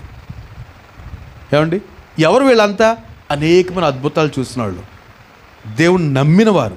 ఆయన మాటలు అంత కృపాసహితంగా సారవంతంగా ఉండేవి, వినువానికి మేలు కలిగినట్టుండేవి. మనము మాట్లాడతామండి, మనం అనుకుంటాము వాళ్ళు మెచ్చుకుంటున్నారా, వీళ్ళు మెచ్చుకుంటున్నారా, బాగా మాట్లాడానా, ఆ తపనంతా మంది అదే. కనుక ఎవరికి ఉపయోగపడదు. ఒకటే, నేను సారవంతంగా మాట్లాడుతున్నానా, మేలు కలుగుతుందా వినేవాళ్ళకి, అది సాల్ట్ చేసే పని అండి. తినేవాళ్ళకి ఏం జరుగుతుందంట? సాల్ట్ తింటే ఏమవుతుంది? ఉట్టిగా సాల్ట్ కాదు, కూరలో వేసుకుని సాల్ట్ తింటే టేస్టీగా ఉంటుంది కదా, చాలా బాగుంటుంది, చక్కగా ఉంటుంది. అలా ఉండాలంట మనతో మాట్లాడితే. అబ్బా మీతో మాట్లాడుతున్నందుకు చాలా సంతోషంగా ఉందండి అనాలి ఎవరైనా. బాబాయ్ ఆయనతో మాట్లాడితే ఏంట్రా చిరాకు వచ్చేసింది అన్నట్టు ఉండకూడదట. ఏమండి? సారవంతంగా ఉన్నప్పుడు మనం వాళ్ళు నిజంగా వాళ్ళు ఏదైనా ప్రాబ్లం చెప్పారు, ఏదో గోల ఇది అంటారు కదా, ఒకసారి అంటే చిరాకు నాకు అంటాడు ఎవడో, అలాగా అది కాదు, వాళ్ళ బాధలు మనం నిజంగా గ్రహించగలిగితే ఏమండి వాళ్ళకి ఎలా ఉండాలి, మనం సారవంతంగా ఉండగలుగుతాం. ప్రాబ్లమ్స్ అర్థం చేసుకుంటే చాలా ధైర్యమైన పరిస్థితి. లోకం చాలా ఆందోళనకరంగా బాధాకరంగా ఉందండి. నేను రాత్రి ఒక సహోదరుతో మాట్లాడుతున్నాను. వాళ్ళు ఈ మధ్యలో వాళ్ళ నాన్నగారు చనిపోయారు. వాళ్ళ నాన్నగారు చనిపోతే ఆయన అంటే భయంకరంగా ట్రైన్ యాక్సిడెంట్ అనాలో లేకపోతే సూసైడ్ అనాలో తెలియదు, చాలా బాధతోటి. ఇప్పుడు చనిపోయి 20 రోజులు అవ్వలేదు. ఈరోజు వాళ్ళ నాన్నగారు చనిపోయి ఏదో కార్యం అవ్వకముందే వాళ్ళు ఇంకా అన్యులు. ఈ అమ్మాయి ఈ కుటుంబం మాత్రం రక్షణ పొందింది, వాళ్ళందరూ అన్యులు. ఆ కార్యక్రమానికి కూడా తల్లి లేకుండా ఆవిడ హాస్పిటల్లో ఉంది కిడ్నీ ఇన్ఫెక్షన్ తోటి. నేను ఇన్ని రోజులు ఫోన్ చేయలేదు, ట్రై చేస్తున్నాను ఒక అనుకూలమైన సమయం కొరకు. రాత్రి ఫోన్ చేస్తే అప్పుడే వాళ్ళ మదర్కి డైరెక్ట్ కిడ్నీస్లోంచి పైప్ పెట్టి బయటికి పైప్ పెట్టారట ఇన్ఫెక్షన్ పోవడానికి. ఒక పక్కనే ఉండాలి ఈ రోజు వరకు. గోల పెట్టేస్తుందండి అమ్మ, అసలు తట్టుకోలేకపోతుంది, మాకు చూసి ఏడిపు వచ్చేస్తుంది, నేను బయటకు వచ్చేసాను అంటుంది తల్లి. ఆ సహోదరి ఏం చేయాలి వాళ్ళతోటి? దయనీయమైన పరిస్థితి. తండ్రి ఏమో సూసైడ్ చేసుకుని లేకపోతే మరి అది ఇంకా అర్థం కావట్లేదు. అసలు చాలా తల లేదట యాక్సిడెంట్లో, ముక్కలు అయిపోతే పిల్లలు చూపించలేదట. అలాంటి పరిస్థితులు తండ్రి చనిపోతే తల్లి ఏమో కిడ్నీ బాధతోటి హాస్పిటల్లో ఉంటే దేని గురించి ఏడవలో మాకు తెలియదు. నేను వాళ్ళని ఎలాగా కన్సోల్ చేయాలో నాకు అర్థం కాలేదు. ప్రార్థనాపూర్వకంగా ఇది నేను ఫోన్ చేసి ఆదరిద్దామనేసి ఏం మాట్లాడిన, హాస్పిటల్లో ఉన్నారు వాళ్ళు ఇప్పుడు, ఆశ్రమ హాస్పిటల్లో. చెల్లి అక్కడ ఉందని నేను బయటకు వచ్చాను, మీతో మాట్లాడుతున్నాను. అమ్మ దగ్గరికి వెళ్తే ధైర్యం సరిపోవట్లేదండి, ఏడుస్తూనే ఉంది. ఆ అమ్మని ఏ విధంగా, వాళ్ళేమో అన్యులు. అమ్మ ఏదోలా చెప్పండి, ఏం చెప్పండి, ఏం చేసావు, నీ విశ్వాసంతో తండ్రిని బ్రతికించుకున్నావా అని అడుగుతుందంట ఆవిడ. అన్యులు ఇంకా వాళ్ళు రాలేదు ప్రభు దగ్గరికి. తన బాధ ఏంటంటే నేను నా తండ్రిని ఎప్పుడు చూడలేను కదండి, ప్రభుని ఎరగలేదు కదా, అది మరి ఎక్కువ నిరీక్షణ లేని దుఃఖం అయిపోయింది తనకి. అబ్బా చాలా స్ట్రగుల్ అయింది ఒక 30 minutes. అయినా చివరికి అమ్మ దగ్గర తీసుకెళ్ళి ప్రార్థన చేస్తాం. నేను కనిపెడుతున్న ఆశతోటి ఒక అద్భుతం ప్రభు చేయాలి, ఏ విధం నిరీక్షణ లేదు వాళ్ళకి. సో మన మాట ఎలా ఉండాలంట, ఉప్పు వేసినట్టు సారవంతంగా ఉండాలి. ఆ స్ట్రగుల్ మనలో ఉండాలి. ఎలా వీళ్ళు కంఫర్ట్ చేయాలి, ప్రభు మాకు సహాయం చేయడానికి మనం ప్రార్థించాలి. ఎందుకంటే మనం ఎవరు మనం సాల్ట్, ఉప్పు, సారం కలిగించే వారం కనుక అది గమనించకపోతే ఏదో 2 మాటలు మాట్లాడి సర్లే అమ్మ మనుషులుగా వస్తాయండి మనుషులుగా వస్తాయి కష్టాలు, మామూలుగా వస్తాయా, ఆ లోకోక్తులు మాట్లాడేసి ఊరుకున్నాం అనుకోండి, ఏం ప్రయోజనం నేను మాట్లాడటం వల్ల? ఆవిడ సమయం దండగా, అంతే కదండి. కానీ నేను మాట్లాడటం వల్ల ఏం జరగాలి, నేనే కాదు మీరు కూడా అన్నాను, అది క్షేమాభివృద్ధి కలగాలి ఖచ్చితంగా. వాళ్ళకి కొత్త యాంగిల్ కనబడాలి, లేకపోతే కొంచెం విశ్వాసం ప్రోత్సహించబడాలి, వాళ్ళు ధైర్యం పొందాలి. లేకపోతే ఏం ప్రయోజనం? నా వల్ల ప్రయోజనం ఏంటి, మీ వల్ల ప్రయోజనం ఏంటి? ప్రభు అంటాడు you are the salt of the world. లోకానికి మీరు ఉప్పు అయి ఉన్నారు. ఎంత సారవంతంగా ఉండాలండి ఏమండి. మన ఉప్పు మన యజమాని నిస్సారంగా ఉండిపోతున్నాడు, లేకపోతే కుటుంబము, లేకపోతే మన స్నేహితులు, లేకపోతే మన బంధువులు నిస్సారంగా ఉండిపోతున్నారు. మనం మాత్రం ఏ నిశ్చింతగా, నేను మాత్రం సాల్ట్ అండి, కానీ ఎవరికి సాల్టీగా ఉండనండి. అందుకు కాదు ప్రభు అంటాడు మీరు లోకానికి ఉప్పు, లోకానికి సారం ఇచ్చేది మీరు, మీ మూలంగానే టేస్ట్ వస్తుందండి. ఈ మాట మనం గ్రహించాలండి. లోకం బాధపడిపోద్ది ఈ మాట చెప్తుంటే. వీళ్ళేనా సాల్టు, వీళ్ళేనా? ఎస్, వాక్యం చెప్తుంది అది. మనమే లోకానికి అంత క్షేమాభివృద్ధి కలుగు చేయగలిగిన వారము. మన మూలంగా భూమి దీవించబడుతుంది అంటాడు కదా ప్రభు. నా పేరు పెట్టబడిన నా జనులు తమను తాము తగ్గించుకొని తమ పాపంలో ఒప్పుకొని హృదయపూర్వక నా దగ్గర తిరిగితే ఏమంటాడంట, మీ మూలంగా భూమి దీవించబడుతుంది అంటాడట, దేశం దీవించబడుతుందంట. ఎవరిని బట్టి? ఆయన పేరు పెట్టబడిన వారిని బట్టి. అంటే దేశం దీవించబడాలంటే ఎవరి మీద ఆధారపడి ఉంది? ఆయన పేరు పెట్టబడిన మనల్ని బట్టే. మనం ఇతరులు ఎవరిని తృణీకరించాల్సిన అవసరం లేదండి. ఒకవేళ దేశంలో క్షామం వచ్చిందా, కరువు వచ్చిందా, కష్టం వచ్చిందా, ప్రకృతి వైపరీత్యాలు వచ్చినాయా, క్రైస్తవుడే దానికి బాధ్యత వహించాలి. ప్రభు చెప్తున్న మాట అది.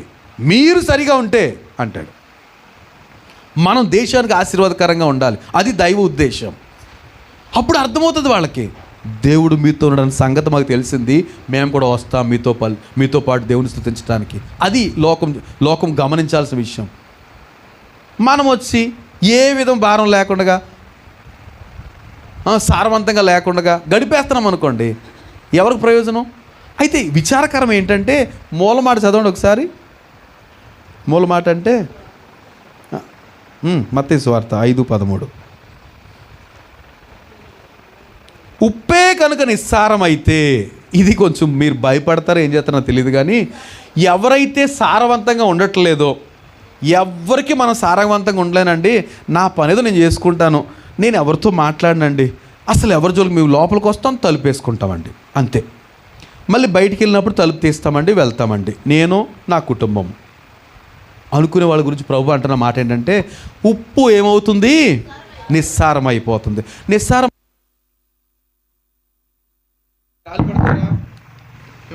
నిస్సారం అయితే ఎవరైనా జాలి పడతారా? వాక్యం చెప్తుంది ఉప్పు నిస్సారం అయితే అది దేనివల్ల సారం పొందును? ఇక సారం పొందదండి. ఉప్పే కనుక అయితే సారం పొందదు, మనుషులు మాత్రం సారం పొందుతారు. అది దేవునికి స్తోత్రం. మనం వాడే ఇంట్లో వాడే ఉప్పు ఉప్పుగా లేకపోతే ఏమవుద్దంట? పారేయడమే. కానీ ఉప్పుతో పోల్చబడిన మనము నిస్సారం అయిపోయామనుకోండి, దేవుడు ఛాన్స్ ఇచ్చాడు. ఏం చేయాలట?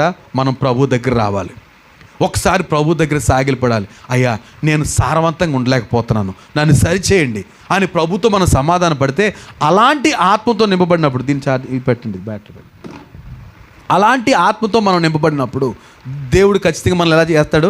సారవంతంగా చేస్తాడు. మనం సారవంతంగా ఉండగలుగుతాం. ఒకవేళ సారవంతంగా లేకపోయినా ఏమీ ఫిక్కర్ లేకుండా మరేం పర్లేదండి, నేను నా మట్టుకు నా రక్షణ కాపాడుకుంటాను అంతే. లోకానికి కాదు, భూమికి కాదు, లేకపోతే ఎరువుకి కాదు, లేకపోతే నైవేద్యానికి కాదు, లేకపోతే శాపగ్రస్తమైన పరిస్థితులు కాదు, నేను ఎవరికి సారవంతంగా ఉండను, నా బతుకేదో నేను చూసుకుంటాను అంటే వాక్యం చెప్తుంది. ఏమాటంట? అది దేనివల్ల సారం పొందుతుంది? అది బయట పారవేయబడి మనుషుల చేత త్రొక్కబట్టుకే కానీ మరి దేనికి పనికిరాదు. గమనిస్తున్నారా ఏమండి? దీన్ని ఏమనాలి మనం? అసలు ఈ మాట ఏమనాలి? ముందు మాట, ఉప్పు అంత వాల్యూ, మీరు సంతోషమే, వెరీ గుడ్, అంత వాల్యూ. ఆ వాల్యూని మనం కాపాడుకోకపోతే ఏమవుతామంట? వాల్యూని కాపాడుకోకపోతే అంటే మనం సారంగా లేకపోతే, సత్యనారాయణ గారు మీరు పని చేస్తున్నారు ఎక్కడో కదండి, అక్కడ వాళ్ళు ఒకవేళ క్రీస్తు అంటే వారి స్థితులు గతులు మీకు అర్థమవుతుంటాయి. అమ్మో, వీళ్ళు ఎంత ఎలాంటి పనులు చేస్తారా ఇలా అనిపిస్తూ ఉంటుంది. కనుక వాళ్ళకి ఏం చేయాలి? మనం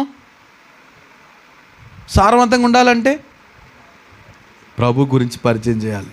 ఆయన పరిశుద్ధుడయ్యా, ఆయనే పరలోకానికి చేర్చేవాడు, ఆయన మన కొరకు లోకానికి వచ్చాడు, మన కొరకు చనిపోయాడు. అలాంటి ఇంకెక్కడ ఎవరితోటి పోల్చడానికి కుదరదు కదండి. కనుక అంటాడు ప్రభు, సారమంతా మన దగ్గరే ఉంది, మీ దగ్గరే ఉంది. సో మీ సారాన్ని మీరు ఏం చేస్తున్నారంటే ఉపయోగించట్లేదు, కనుక మీరు పనికిరారు అంటున్నాడు. మనం సారవంతంగా ఉండాలి, ఎక్కడ తిరుగుతున్నాం అక్కడ సారవంతంగా ఉండాలి. అంటే లోకానికి అర్థం కాదులేండి, ఈ పాపభరితమైన ప్రజలకి వీళ్ళు ఏదేదో అనుకుంటారు. కానీ మన ఉద్దేశం ఏంటంటే, ఆ పాప స్థితిని తొలగించేవారు ఎవరంటే ప్రభు మాత్రమే, పరిశుద్ధుడైన ప్రభు మాత్రమే. కనుక మనం అట్లాంటి స్థితిలో ఉండి రక్షణ పొందాము, వాటి నుంచి విడుదల పొందాము. కనుక ఇప్పుడు మనం అనేక మందిని ఏం చేయాలంట? ఒక ఆయన అంటారండి, ఒకసారి ఒక ఆయన ఒక కుక్కకి కాలుకి ఏదో గుచ్చుకుంటే అది క్లీన్ చేసి దాన్ని కట్టి ఇంట్లో నుండి భోజనం పెట్టి వదిలేసాడు. తగ్గిన ఆ తర్వాత 4 రోజులకి 4 కుక్కలు తీసుకొచ్చిందంట. అది తీసుకొస్తే అన్నిటికి ఎక్కడో దిక్కిన గాయము, పుండు అలాంటివన్నీ. ఎప్పుడో విన్నాను ఈ స్టోరీ నిజం ఉంటుందో, బహుశా నిజం కూడా కావచ్చు. 4 కుక్కలు తీసుకొచ్చి ఇదేంటిది అని చూస్తే వాటి అన్నిటికీ ఎక్కడో గాయం ఉందట. ఆయన కళ్ళ నీళ్ళు వచ్చినాయి. అమ్మ, ఇది బాగుపడినందుకే 4 కుక్కలు తీసుకొస్తే. ఏమండి, ఒక జంతువు జ్ఞానం లేదు ఏదో అనుకుంటాం కదా, ఆ జంతువే కృతజ్ఞత అంటే నాకు మేలు చేశాడు ఈయన, మీకు కూడా చేస్తాడు రండి. ఇప్పుడు మనం ఎవరి దగ్గర తీసుకురావాలి? ప్రభు దగ్గరకు. ఎందుకని? ఆయన మనకి ఏం చేశాడు? సారం కలుగు చేశాడు. ఈ బ్రతుకు ఆయన ఇచ్చిందే కదండి, లేకపోతే మనం ఎందుకు పనికొస్తాం? అసలు ఇంత బ్రతికిచ్చిన ప్రభుకి మనం కొంతమందిని ఇంకో ఆయన దగ్గర రండి. మీ పరిస్థితులు శాపగ్రస్తమైన పరిస్థితులు మనకు మీకు గ్రహించాలి. ప్రతి ఒక్కరి మీద శాపం ఉందండి. ఈ లోక శాపాలు బాపడానికి యేసుప్రభు లోకానికి వచ్చాడు. ప్రతి ఒక్కరు ఆ శాపంతో అయితే త్రాగుబోతులు, లేకపోతే తిరుగుబోతులు, లేకపోతే మూర్ఖులు, లేవండి ఇంకా వాళ్ళతో ఇలాంటి పరిస్థితులు కారణం ఏంటంటే శాపం ఉంది. పితరుల దగ్గర నుంచి వస్తున్న శాపం ఉంది. కనుక ఆ శాపాన్ని బాపేది ఎవరు? ప్రభు మాత్రమే కదండి. ఆయన కలుగు చేసుకుంటేనే ప్రతి శాపాలు ఏమవుతాయి? కొట్టివేయబడతాయి. సో దాన్ని పరిచయం చేసేది ఎవరు? మనమే. అంత బాధ్యత మన మీద ఉంది. ఎవరైతే సారవంతంగా లేరో వాళ్ళని చూసినప్పుడు, అమ్మో వీళ్ళకి కొంచెం సారవంతం ఇవ్వాలంటే, వాళ్ళు సారవంతంగా చేయాలంటే నేను సాల్ట్, కనుక నన్నే చూడండి అని మనం వెళ్ళాము అంటే పరిస్థితులు మారాలండి. అంత విలువైన వారం, మనకు ఎప్పుడైతే శ్రద్ధ వచ్చిందో ఏమండి, ఆ శ్రద్ధ అనాలో లేకపోతే ఆ ధన్యత అనాలో అంత విలువైన వారంగా మనం గ్రహించినప్పుడు చాలా జాగ్రత్తగా పనిచేస్తాం. లేకపోతే మనం ఎలా ఉంటాం? అందరిలాగే మన స్నేహితులు ఉన్నారు, మన బంధువులు ఉన్నారు, అలాగే మనం కూడా వెళ్ళి వచ్చేయటం. ఫర్ ఎగ్జాంపుల్ వెళ్ళామండి ఎక్కడన్నా, ఒక అంటే క్రీస్తులోకి రాని కుటుంబం దగ్గరికి వెళ్ళాల్సి వచ్చింది, ఒక ఏదైనా సందర్భంగా వెళ్ళాం.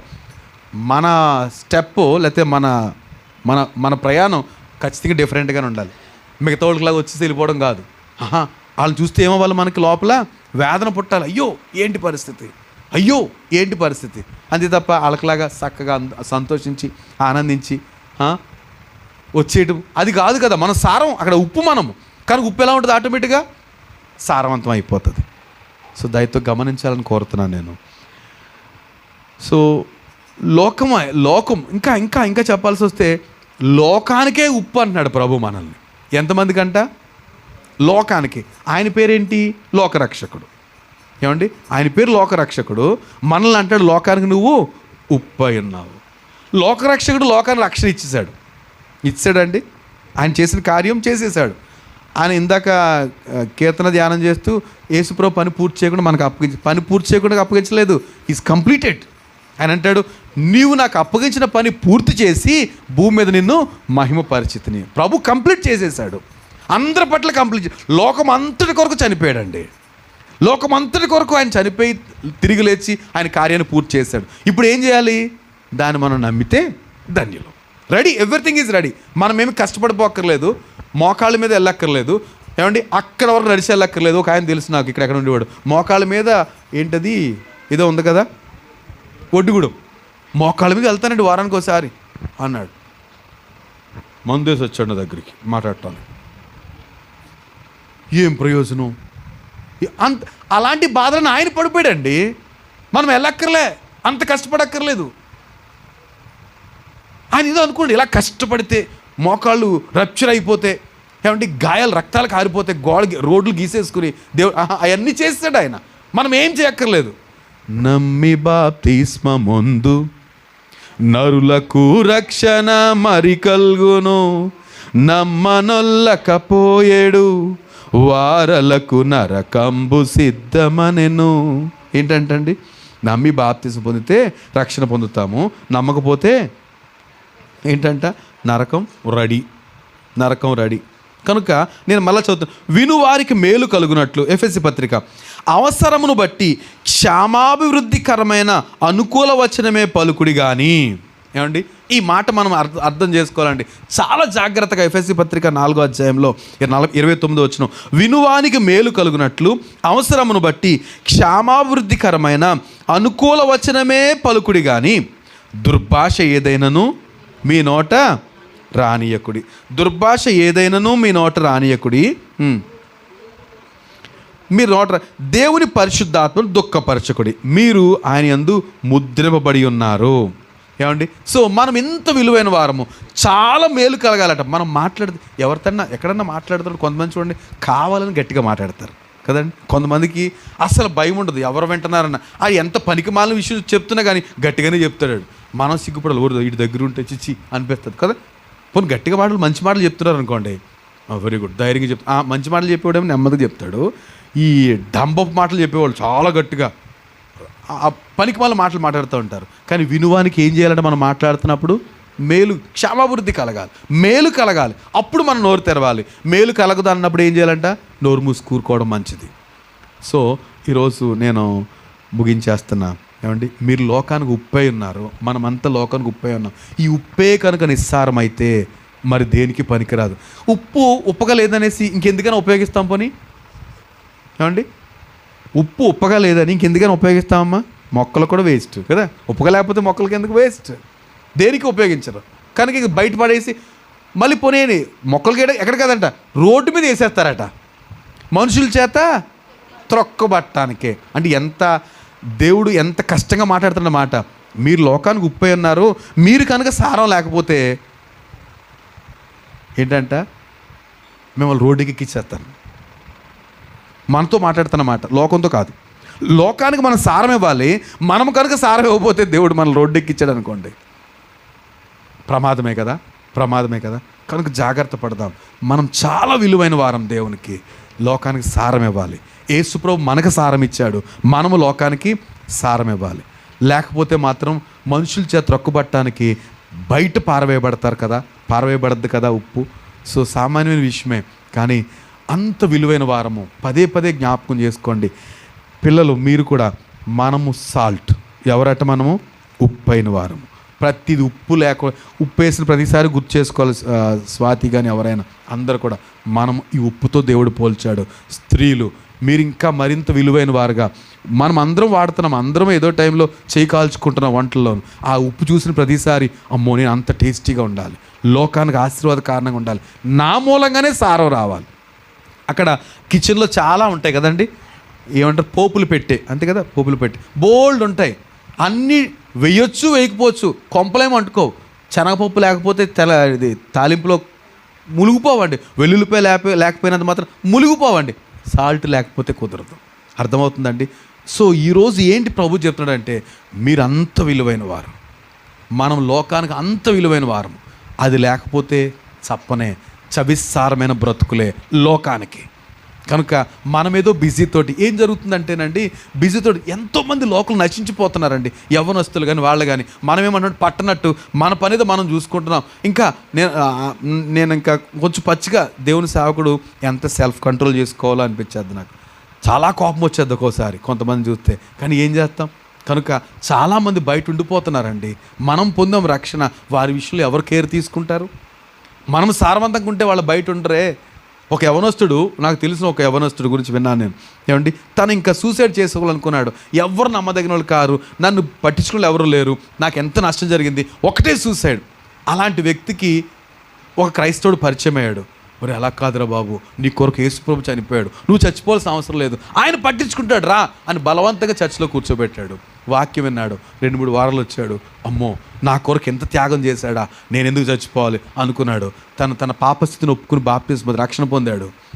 ఇప్పుడు ఏమంటాడు తను అడిగితే, ఆ రోజు ఆయనే కనిపించి ఉండకపోతే నేను ఈరోజు ఉండేవాడిని కాదు, చచ్చిపోయి ఉండేవాడిని. బిల్లీ గ్రాహం గారు ఒకసారి ఒక స్త్రీకి దేవుడు చెప్తున్నాడంట, నువ్వు ఆమెతో మాట్లాడిన ఫోన్ చేస్తే ఫోన్ ఎత్తి, ఏంటి, I have no time to talk to you అన్నదంట. నీతో మాట్లాడడానికి టైం లేదు. సారీ, లేదమ్మా, దేవుడు మీతో మాట్లాడమంటున్నాడు, నన్ను మీతో కాసేపు నాకు అంత టైం లేదు, సారీ అన్నదట. వారం రోజులకి సూసైడ్ చేసి చచ్చిపోయిందంట. చాలా ఉన్నతమైన బాగా ధనవంతులు. ఆవిడ గురించి ఎవరో అన్న ఎడ్వర్డ్ విలియమ్స్ గారు చెప్తున్న మాట. చాలా విలువైన ఆవిడే, కానీ ప్రభు అందుకే చెప్పాడు ఆమెతో మాట్లాడు. ఆయన ఫోన్ చేసి మాట్లాడాట. బట్ ఆమె కాసేపు మాట్లాడటం కూడా ఇష్టపడలేదంట. తను వారంలో చచ్చిపోయింది సూసైడ్ చేసుకుని. ఏమండి, లోకము ఆదరణ లేకపోతే సరైన మార్గం సారం చూపించేవాళ్ళు లేక నశించిపోతుందండి. తమ బ్రతుకులను బట్టి, శాపాలను బట్టి, పాపాలను బట్టి, అవిధేయతలను బట్టి, వారికి కలిగిన వ్యసనాలను బట్టి. కనుక మనం ఏం చేయాలట, మనం నాకేం పట్టదన్నట్టుగా మనము భక్తిని కొనసాగించడమే పెద్ద గగనం అయిపోతుందండి. కనీస భక్తి చేయడానికే మనకి అవకాశం అంటే అసలు కనీస భక్తి కూడా ఎంత కష్టపడిపోతున్నామో. అలాంటప్పుడు ఎలా సారవంతంగా ఉంటాం? సారవంతంగా ఉండకపోతే దేవుడు ఏమైనా ఊరుకుంటున్నాడు అన్నాడా? ఏమంటాడు ఆయన? ఏమంటాడు? బయట పారవేయబడి మనుషుల చేత త్రొక్కబట్టడానికి. కనుక చాలామంది క్రైస్తవులు మీరు గమనించండి, ఎందుకు నష్టపోతాం ఒక్కొక్కసారి, ఎందుకు, లేకపోతే ఏంటి ఎంత అన్యాయమా, దేవుని పిల్లలమే కదా అంటే ఎక్కడో తప్పు ఉంటుందండి. ఖచ్చితంగా ఆయన యథార్థవంతుడు, ఎవ్వరికి అన్యాయం చేయడండి. మన అపరాధాలను బట్టే ఎక్కడో ఇలాంటి చిన్న పనులు మనం చేయకుండా ఉండిపోతాం. సారవంతంగా లేకపోతే ఇప్పుడు ఎవరు తెలుస్తుంది ఇది అంటున్నాడు. వాక్యం ఏం చెప్తుంది? ఉప్పు నిస్సారమైతే బయట పారవేయబడి మనుషులు త్రొక్కబట్ట కంటే అది ఎంత శాపం అనుకుంటున్నారు కదా? అది ప్రమాదం కాదా? మనం దాన్ని పట్టించుకోం. సారంగా ఉండలేకపోతున్నారా? పాస్టర్ గారు ఎన్నిసార్లు చెప్పినా సంవత్సరం అయిపోయింది, ఒక్కళ్ళు కూడా ఏం చెప్పలేదు, ఏం చేస్తాం? అంత చిన్న విషయమా? ఏమండి, అంత చిన్న విషయమా? ఎంత సీరియస్ అన్నాడు ఇక్కడ ప్రభు. భయంకరం కాదు అది? ఆయన అలాగే చెప్తాడు. మరి పాస్టర్ గారు కదా, మనం అందరూ కూర్చుని చెప్పకేం చేస్తాడు ఆయన? అంతేనంటారా? అంతేనా? ఆయన ఎంత సీరియస్గా, మీరు ఉండకపోతే బయట పారవేయబడతారు, మనుషుల చేత తొక్కించేస్తారు. ఏ మాటలు ఇవి? మన గురించి చెప్పొచ్చా మాటలు? ఆయన రక్తాన్ని అంగీకరించాం కదా. అంగీకరించిన వాళ్ళకి ఒక బాధ్యత, అంగీకరించిన వాళ్ళకి ఇంకొక పని. మనకు అప్పగించిన పని మనం నమ్మకంగా ఉండాలి. చాలా జాగ్రత్తగా మన పరిధిలో మనం పరిచయం చేయాలి. లోకానికి ఆదరణ లేదండి. ప్రార్థన చేద్దాం. దయచేసి లేచి నిలబడతారా?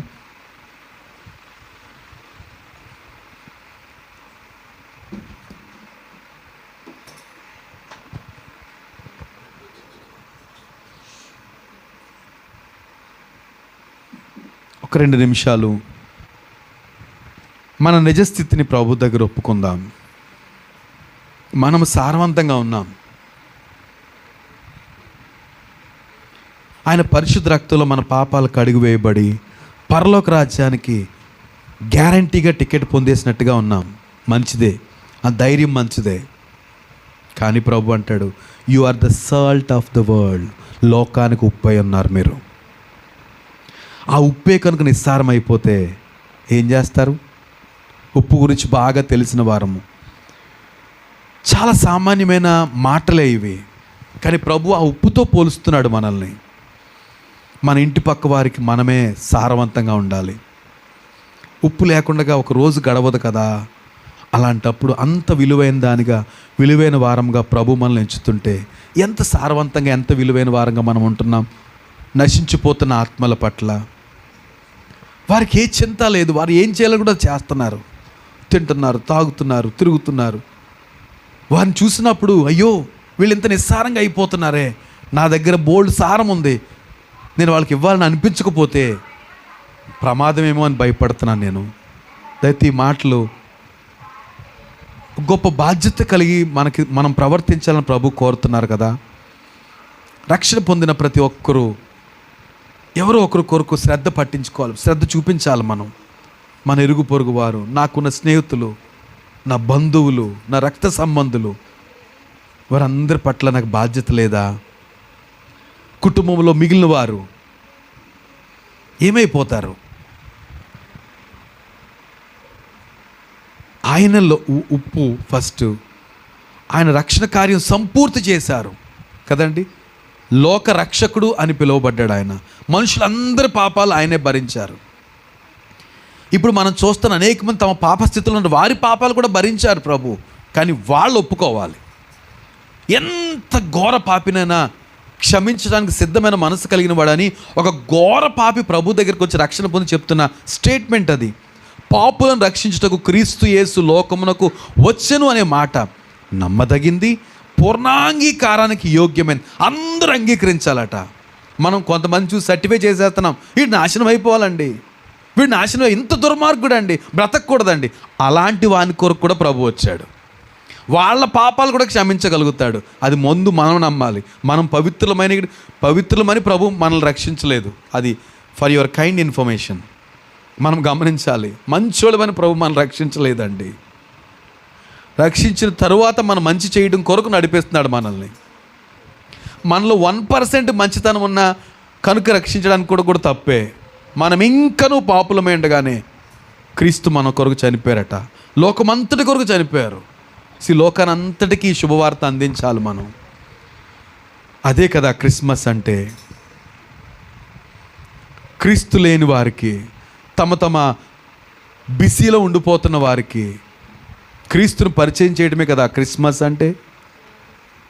సారవంతంగా ఉండడమే కదా క్రిస్మస్ అంటే. ఓ భోజనాలు, కొత్త బట్టలు, హడావిడి, జిమ్ముకులా. అయ్యో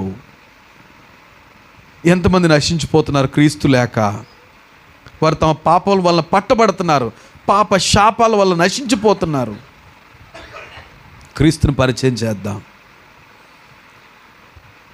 ఒక నిమిషం మీరు ప్రార్థన చేయొచ్చు నోరు తెరిచి. మౌనంగా ఉండడం వల్ల కంటే ప్రియ తండ్రి మాకు సహాయం చేయండి. అంత అవసరమైన ఉప్పు లోకానికి, భూమికి, ఎరువుకి, నైవేద్యానికి, అన్నిటికీ అవసరమే. మాకెంత అవసరం అవుతుందో. శాపగ్రస్తమైన పరిస్థితులు కూడా ఉప్పు ద్వారా పరిశుద్ధపరచబడుతున్నాయి. అంత అవసరమైన ఉప్పుతో మీరు మమ్మల్ని పోలుస్తున్నారు. మేము అంత అవసరంగా ఉండలేకపోతున్నాం, మమ్మల్ని క్షమించదని అడుగుదామా? యథాలాపకంగా ప్రతి వారం వింటున్నాం, వెళ్ళిపోతున్నాం, ఏమీ మార్పు లేని వారంగా. కానీ దీని వెనకాల ఉన్న మాటను కూడా నేను భయపడుతున్నా.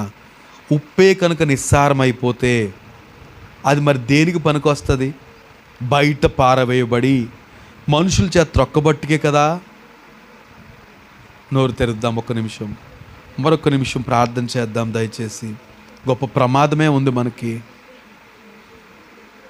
ఒకవేళ మన మాట వినరంటే ప్రార్థన చేద్దాం ఆసక్తితో.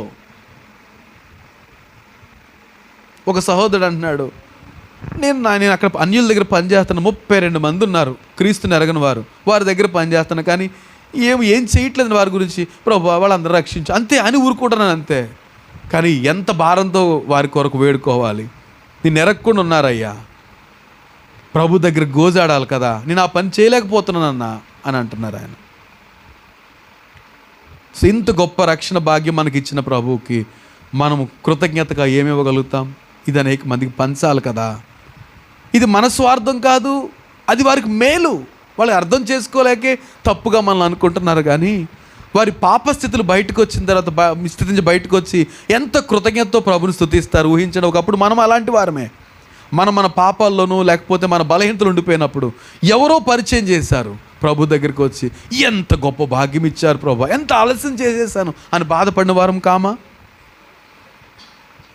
అలాంటి భాగ్యం వారు కూడా పొందాలి. ప్రార్థన చేద్దాం. ఎవరైనా ఒకరు వాక్య నెరవేర్పు కొరకు ప్రార్థన చేయగలుగుతారా?